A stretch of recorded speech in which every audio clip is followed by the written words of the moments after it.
Within an ACS, some fields require attachments.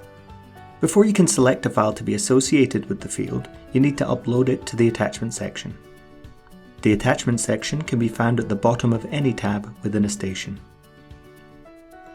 To upload a file, click on Add Attachment, then click into the middle of the pop-up window and select a document. You can only upload one file at a time. Then click Save.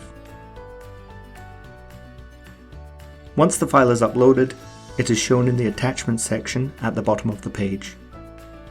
This section contains a list of all attachments that have been uploaded to the station. Any of these attachments can be selected from any attachment field within the station ACS. The file can be viewed or downloaded by clicking here.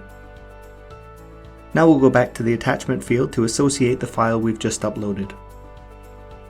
When clicking on the field, the list of existing attachments is displayed. You can select the attachment to link it to the field. Or if there's a large list, you can start typing the name of the file to find it more easily.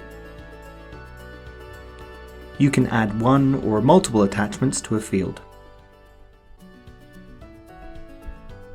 One attachment can also be associated to multiple generators. For example, this capability curve has been associated to G2 as well.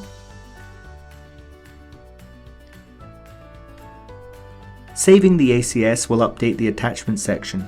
The following information will be displayed: file name, size, upload date, the user who uploaded it, and what asset they are associated with. As you can see, this file is associated to multiple assets within the station.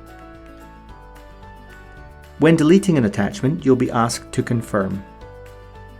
When deleted, the reference to the attachment will be removed from any field it is associated with.